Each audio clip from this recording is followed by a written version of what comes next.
나는 전능하신 아버지 하나님, 천지의 창조주를 믿습니다. 나는 그의 유일하신 아들, 우리 주 예수 그리스도를 믿습니다. 그는 성령으로 잉태되어 동정녀 마리아에게서 나시고 본디오 빌라도에게 고난을 받아 십자가에 못 박혀 죽으시고 장사된 지 사흘 만에 죽은 자 가운데서 다시 살아나셨으며 하늘에 오르시어 전능하신 아버지 하나님 우편에 앉아 계시다가 거기로부터 살아있는 자와 죽은 자를 심판하러 오십니다. 나는 성령을 믿으며 거룩한 공교회와 성도의 교제와 죄를 용서받는 것과 몸의 부활과 영생을 믿습니다. 아멘.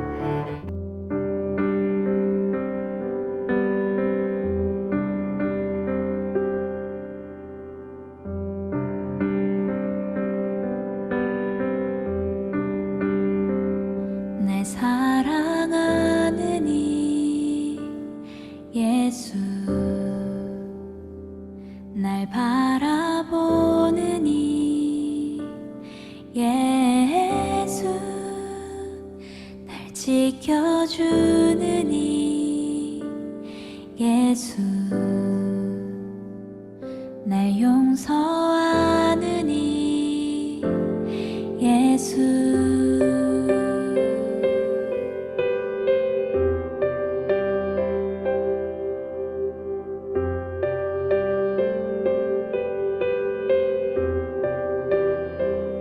날 사랑하는 이 예수, 날 바라보는 이 예수, 날 지켜주는 이 예수, 날 용서하는 이 예수. 날 위해 죽으신 그 사랑 놀라워, 영원할 수 없는 그 사랑. 날 위해 죽으신 그 사랑 놀라워, 날 사랑하는 이 예수. 날 위해 죽으신 그 사랑 놀라워, 영원할 수 없는 그 사랑. 날 위해 죽으신 그 사랑 놀라워, 날 사랑하는 이 예수.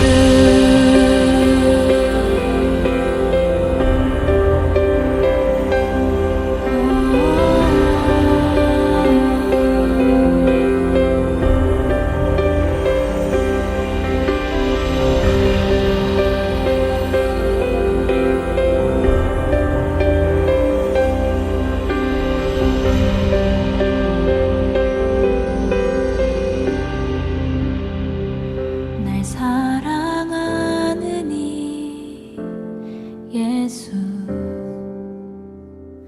날 바라보는 이 예수, 날 지켜주는 이 예수, 날 용서하는 이 예수.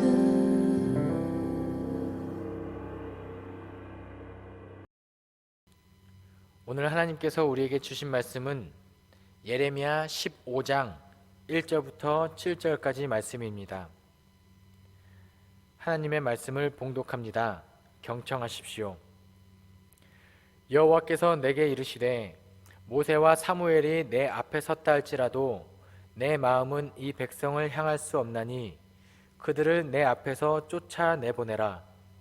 그들이 만일 내게 말하기를 우리가 어디로 나아가리오 하거든 너는 그들에게 이르기를 여호와께서 이와 같이 말씀하시니라. 죽은 자는 죽음으로 나아가고 칼을 받을 자는 칼로 나아가고 기근을 당할 자는 기근으로 나아가고 포로될 자는 포로됨으로 나아갈지니라 하셨다 하라. 여호와의 말씀이니라. 내가 그들을 네 가지로 벌하리니 곧 죽이는 칼과 찢는 개와 삼켜 멸하는 공중의 새와 땅의 짐승으로 할 것이며 유다 왕 히스기야의 아들 므낫세가 예루살렘에 행한 것으로 말미암아 내가 그들을 세계 여러 민족 가운데 흩으리라. 예루살렘아, 너를 불쌍히 여길 자 누구며 너를 위해 울 자가 누구며 돌이켜 내 평안을 물을 자 누구냐? 여호와께서 이르시되 내가 나를 버렸고 내게서 물러갔으므로 내게로 내 손을 펴서 너를 멸하였노니 이는 내가 뜻을 돌이키기에 지쳤음이로다. 내가 그들을 그 땅의 여러 성문에서 키로 까불러 그 자식을 끊어서 내 백성을 멸하였나니 이는 그들이 자기들의 길에서 돌이키지 아니하였음이니라. 아멘. 이는 하나님의 말씀입니다.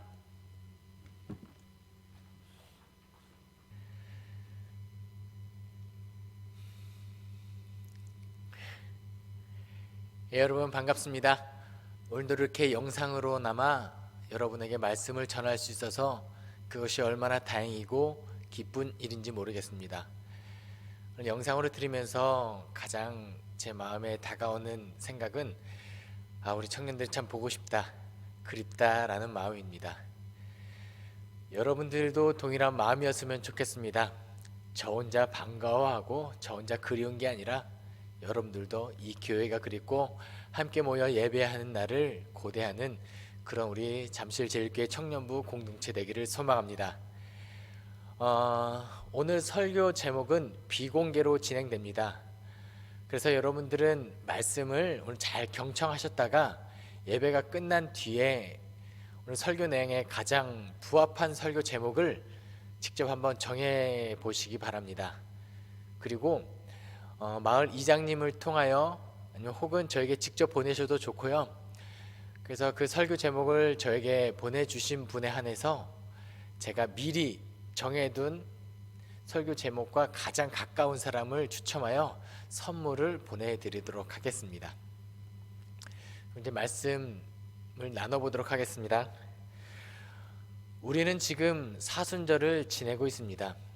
사순절은 성탄절과 부활절 중 부활절을 기다리는 기독교의 가장 큰 절기 중에 하나입니다. 사순절은 부활절 전까지 6번의 주일을 제외한 40일 기간을 의미합니다. 그리스도인들은 전통적으로 이 기간에 금식하고 기도하고 묵상하며 절제된 생활을 하고 그 모든 행동을 통하여 예수 그리스도의 은혜와 십자가를 묵상하며 지냈습니다. 우리가 지금 비록 코로나19로 인해서 굉장히 뒤숭숭한 시절을 보내고 있지만 그 시절 가운데서도 그리스도인으로서 기억하고 잊지 말아야 할 하나님의 마음, 오늘 말씀을 통해 한번 나눠보도록 하겠습니다. 여러분에게 많은 은혜가 되기를 소망합니다. 오늘 우리가 읽은 본문 예레미야는 한 가지 별명이 있습니다. 예레미야는 눈물의 선지자라는 별명이 있는데요. 눈물의 선지자라는 별명이 붙은 이유는 예레미야가 하나님의 명령 때문에 하나님의 명령으로 인해서 이스라엘에게 심판을 선포하지만 그 과정 가운데 많은 이들에게 핍박당하고 고난을 당했기 때문에 이 모진 세월로 인해서 눈물을 흘리며 견딜 수밖에 없었기 때문에 그래서 눈물의 선지자라는 별명이 붙습니다.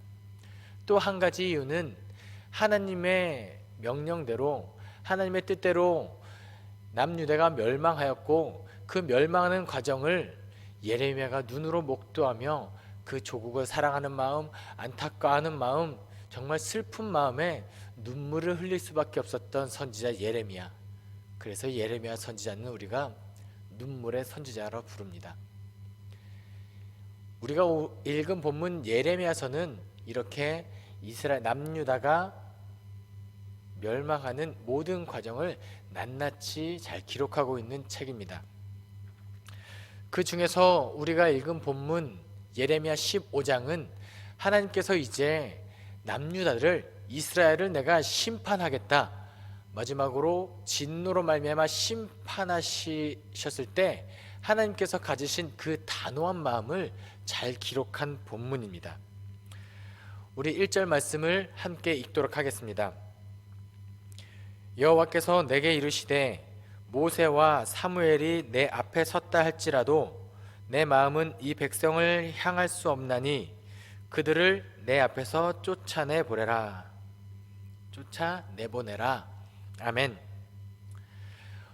오늘 1절 말씀에서는 구약의 선지자 2명을 언급하고 있습니다. 왜 그들을 언급하고 있을까요? 모세와 사무엘, 그들이 누구이길래, 그들이 어떤 역할을 했기에 오늘 본문은 언급하고 있을까요? 그 이유는 바로 선지자의 정체성 때문입니다. 모세와 사무엘은 구약의 대표적인 선지자 중에 선지자들인데요. 선지자들은 구약 시대부터 2가지 역할을 감당합니다. 첫 번째는 하나님께서 이스라엘 사람들에게, 이스라엘 백성들에게 어떤 말을 이야기하고 싶으실 때 대표적으로 선지자들을 선택하여 그들을 통하여 하나님의 메시지를 전달합니다. 성경책에는 여호와의 말씀이니라 이렇게 하면서 기록된 부분들이 바로 하나님께서 선지자들을 통하여 어떤 메시지를 전달할 때 기록이 그렇게 되겠습니다. 두 번째로 선지자들의 정체성은 하나님의 진노를 막아서는 역할을 합니다. 이스라엘 백성들이 어떤 죄악으로 말미암아 하나님께서 진노하셨고 그 진노로 말미암아 심판을 결심하셨을 때 그 하나님의 진노를 막아서는 게 선지자들의 역할입니다. 그 중에 오늘 기록된 모세는 하나님의 심판을, 하나님의 진노를 막아섰던 가장 첫 번째 선지자가 되겠습니다. 모세의 어떤 사람입니까? 모세가 시내산에 올라갔을 때 산 아래에서는 이스라엘 자손들이 금송아지를 만듭니다. 우상을 만들고 그들에게 절을 하며 이것이 우리를 애굽에서 인도하여 낸 신이다 라고 이야기합니다. 하나님께서 그 모습에 굉장히 분노하시고 진노하시고 모세에게 이렇게 말씀하십니다. 내가 저들을 쓸어버리겠다. 저들을 다 없애버리겠다. 그리고 내가 너에서부터 다시 시작하여 새로운 민족, 새로운 깨끗한 민족을 내가 다시 일으키겠다 이렇게 말씀하십니다. 그때 모세가 어떻게 이야기합니까? 하나님 뜻대로 하시옵소서 이렇게 말하지 않습니다. 모세는 하나님께 다음과 같이 간청드립니다. 하나님이시여, 생명책에서 나의 이름을 지우시더라도 우리 민족 이스라엘은 용서하여 주시옵소서. 내 이름을 지우시더라도 좋으니까 우리 민족에게만큼은 하나님의 진노를 거두어 주시옵소서. 그렇게 하나님의 진노를, 하나님의 심판을 막아서는 역할을 모세는 감당합니다. 그런데 오늘 본문은 어떻게 기록하고 있습니까? 그런 모세가 있더라도 하나님의 마음에 합당하고 하나님의 마음을 막아설 수 있는 사람, 하나님과 대면할 수 있는 그 가까운 사람, 그 선지자가 하나님을 막아선다 할지라도 나는 그들을 보지 않고 그들의 간청을 듣지 않고 심판하겠다 말씀하고 계십니다. 지금 하나님께서는 그렇게 단호하게 심판을 결정하고 있다라는 것입니다. 참 무서운 일 아닙니까? 우리가 어떤 일을 하더라도, 우리가 어떻게 회개를 하더라도, 우리가 잘못을 고하더라도 하나님께서 우리를 심판하신다고 가정하면 참 그것은 무서운 일인 것 같습니다. 아무쪼록 우리는 하나님의 진노가 그렇게까지, 그 정도까지 이르지 않기를 소망하며 하나님을 경외하고 두려워하며 살아가는 저와 여러분 되기를 소망합니다. 그런데 하나님은 심판을 즐겨 하시는 분이 아니십니다. 하나님께서는 심판하기보다는 다시 돌아오기를 바라고 감싸주시기를 원하시고 사랑이 넘치는 분이 바로 하나님이십니다. 그런데 오늘 모세와 사무엘이 내 앞에 섰다 할지라도 하나님은 왜 이렇게 단호하게 기록하고 계신 것일까요? 그런데 이 본문에 기록된 하나님의 그 속마음, 하나님의 본심, 우리 함께 나눠보도록 하겠습니다. 먼저 이야기했듯이 하나님께서는 심판하는 것을 즐겨하시는 분들이 아니십니다. 왜냐? 사랑의 하나님이시기 때문에, 은혜롭고 자비롭고 노하기를 더디하시고 인애가 크신 하나님이시기 때문에 결코 심판을 즐겨하지 않으십니다. 그런 하나님께서 이제는 어쩔 수 없이 심판을 결심하실 수밖에 없을 때, 심판하는 것이 최선의 방법이라고 하나님께서 계획하셨을 때, 그때 모세가 막아선다고 가정해 보겠습니다. 하나님, 내 이름을 생명책에서 지우시기까지 이 진노를 거두어 주시옵소서. 모세가 그렇게 말할지라도 하나님께서 심판하실 수밖에 없을 때, 하나님께서 모세에게 무엇라 말씀하시겠습니까? 하나님께서 아마 이렇게 말씀하실 것 같습니다. 모세야, 그만해라. 이 정도까지 했으면 됐다. 더 이상 나를 막아서서 내 마음을 힘들게 하지 말아라.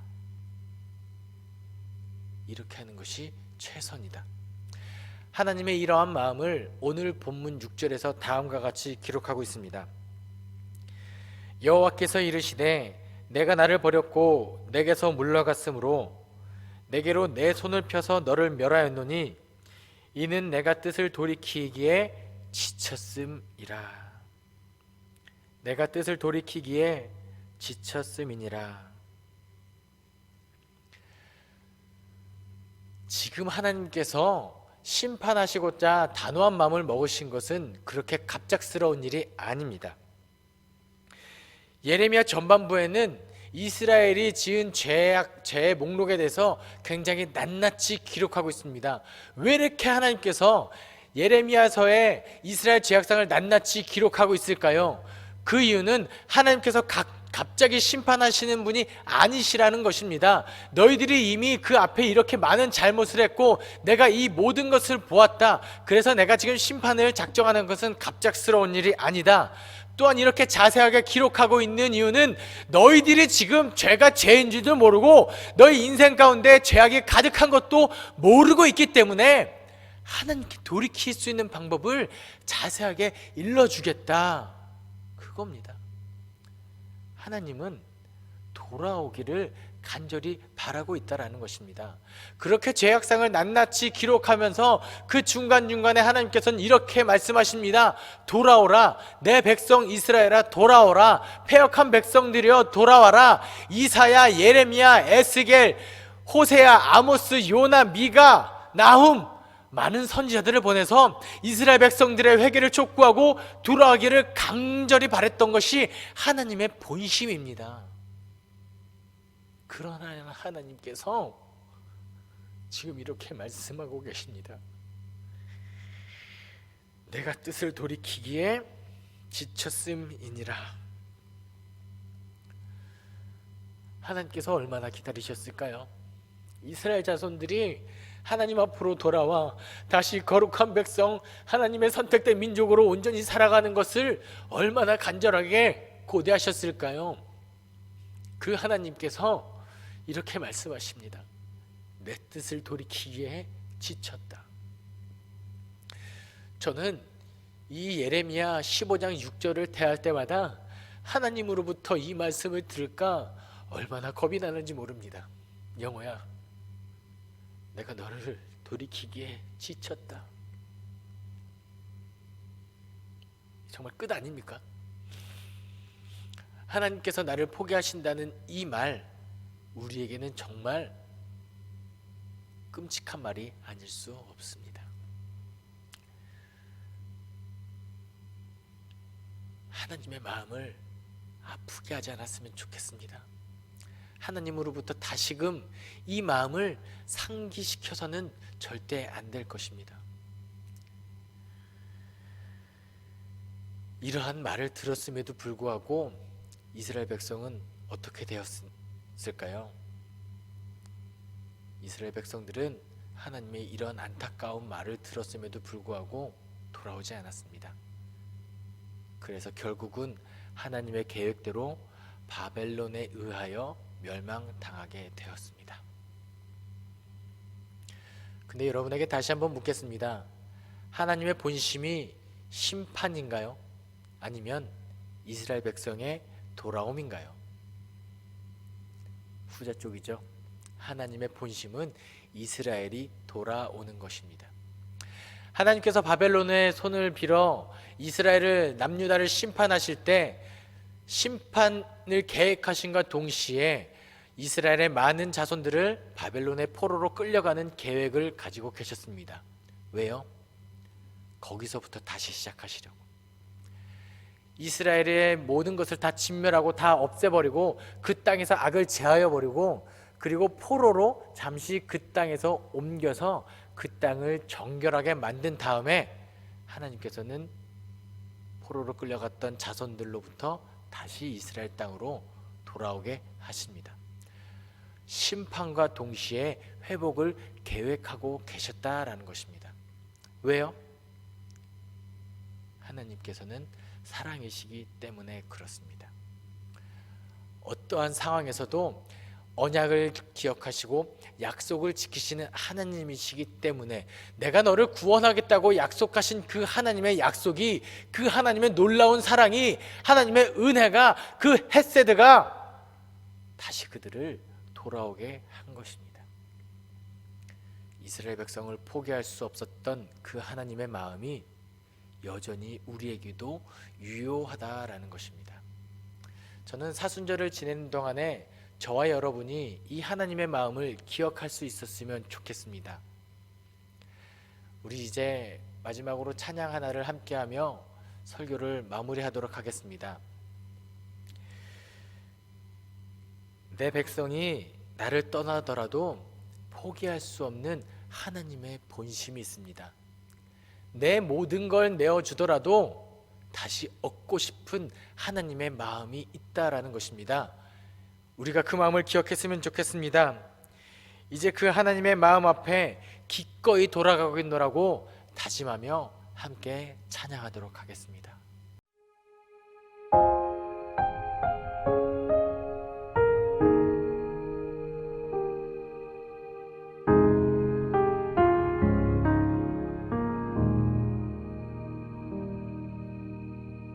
내 백성이 나를 떠나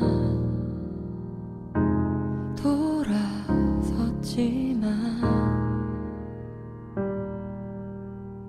내 사랑이 내 백성을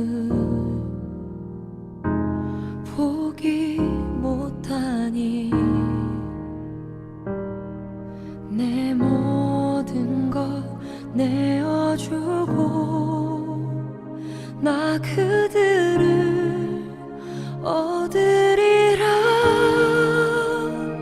여호와께 돌아가자. 우린 돌아서도 그는 변치 않네. 여호와께 돌아가자. 우린 넘어져도 그 사랑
이제는 우리 주 예수 그리스도의 은혜와 하나님의 사랑과 성령의 교통하심이 하나님의 본심을 헤아리며 하나님께로 돌아가겠노라고 다짐하는 모든 예배자들과 그리고 그 예배자들의 삶 가운데 이제로부터 영원히 함께 하시기를 축원하옵나이다. 아멘.